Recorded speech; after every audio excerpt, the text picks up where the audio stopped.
বাড়ির রাস্তা ভাঙা একবারে ভয়াবহ অবস্থা। যেই পানির স্রোত, এই পানিতে টিকে থাকাটাই মুশকিল।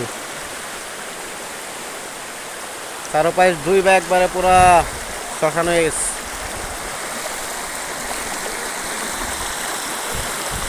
বাড়িঘর দুই বা সব শেষ।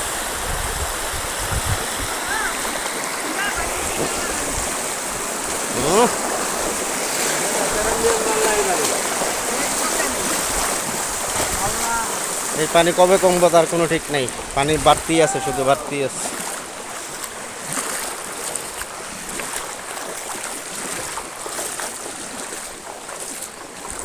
যেদিকেই তাকাই খালি পানি আর পানি।